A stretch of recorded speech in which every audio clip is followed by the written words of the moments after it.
Hey Lions fans! There's a buzz going around the web and I'm going to give you all the details first. But before we get into today's hot topic, make sure to hit that like button and subscribe to the channel so you never miss out on the latest Detroit Lions news and updates. Alright, let's get started. So, there's been some buzz going around about a potential trade that could bring Buffalo Bills cornerback Kaiir Elam to Detroit. Now, before we get too deep into that, let's break down where the Lions stand and why this trade rumor is making the rounds. We all know that Detroit's pass defense has been a focus. Coming into the 2023 season, it was one of our biggest weaknesses, giving up the 6th most passing yards per game in the league. But to GM Brad Holmes' credit, he's been working hard this offseason, investing heavily in the secondary to shore up that area. And guess what? It's already paying off. Last year, the Lions gave up nearly 250 passing yards per game. So far this year, that number has dropped to just 216.7 yards per contest, a solid improvement that has us ranked 19th in the league. But despite this progress, there is still room for growth, and that's where the Kaiir Elam trade idea comes in. Matt Holder of Bleacher Report recently suggested that the Lions could add Elam to their defensive backfield. According to Holder, cornerback has been a problem for the Lions since last season, and it remains one of the team's biggest weaknesses. So what's the scoop on Elam? For those who don't know, Elam was a first-round pick of the Bills in 2022. And while he hasn't seen much action this season, he has shown some promise. According to Pro Football Focus, Elam hasn't allowed a single completion on 15 coverage snaps this year. He earned a stellar 88.3 coverage grade, and when targeted, quarterbacks only managed a 39.6 passer rating against him. Not bad, right? But here's where things get a little tricky. Elam's performance in his first 2 seasons hasn't exactly set the league on fire. His completion rates allowed hovered around 76%, well below average, and he struggled a bit that has kept him behind other cornerbacks like Christian Benford on Buffalo's depth chart. So while Elam has looked solid in limited action this year, the jury is still out on whether he can sustain that level of play. And let's not forget that Detroit already has a very strong cornerback group. The starting trio of Carlton Davis, Terrion Arnold and Amik Robertson have been holding their own, and they've played well enough that adding Elam may not be the most pressing need right now. Plus, Ennis Rakestraw Jr., our top backup, is recovering and should be back soon.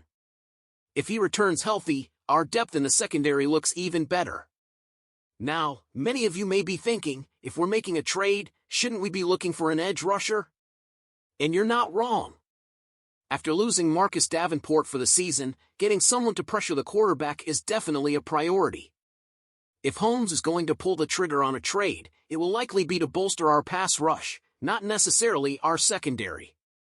Also, let's be realistic here, the Bills may not be willing to part with Elam. They're off to a hot 3-0 start and have their sights set on competing for a division title and beyond. Trading a young, talented cornerback like Elam may not be in their plans, especially if they're looking to bolster their own defense for a playoff berth. So while the idea of adding a player like Elam is intriguing, it doesn't seem like a move the Lions are likely to make right now. With our current cornerback group showing improvement and no major long-term injuries to force us to make any changes, Detroit is more focused on building chemistry and staying healthy than making any major roster changes this early in the season. But hey Lions fans, what do you think? Should we go after Elam or focus on strengthening our pass rush? Is there another position you'd like us to improve? Leave your thoughts in the comments below.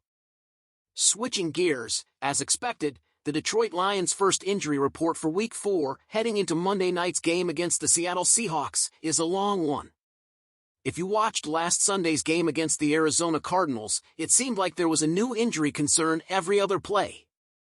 And while some of those players were able to return to the game, some injuries turned out to be more significant than we initially thought. The most notable update came on Thursday, when head coach Dan Campbell confirmed that All-Pro center Frank Ragnow will not be on the field for the Lions this week. Ragnow was a late addition to the injury list after suffering a partial pectoral tear during last Sunday's game. Here's what head coach Campbell had to say. "We're going to put Frank down this week, so I'm going to go ahead and get that out of the way," Campbell said. "We can go round and round if we want, but we're not going to mess with that. Frank is tough, I mean, he's tough as nails. If anyone can play with that, it's him. But I think we have to be smart. It's early in the year and we still have a lot of football to play.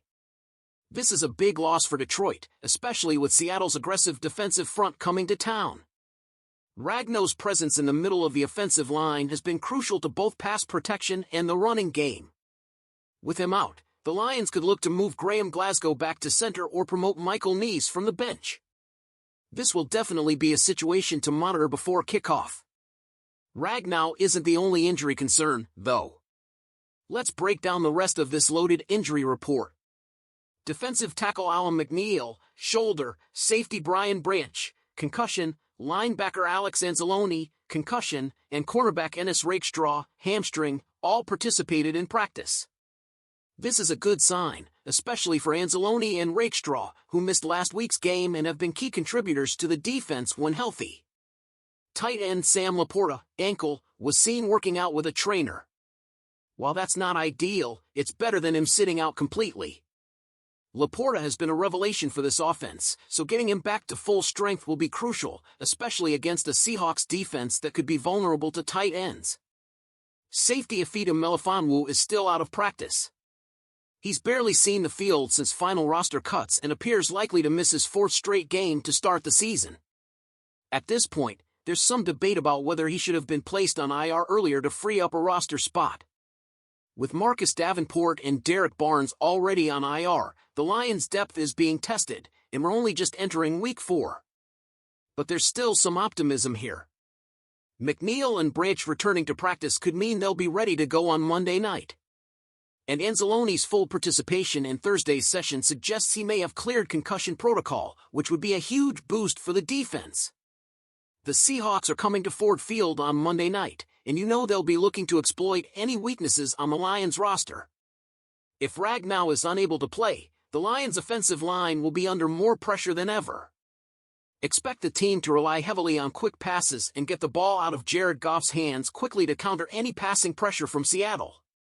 On the defensive side, keeping our secondary healthy will be key.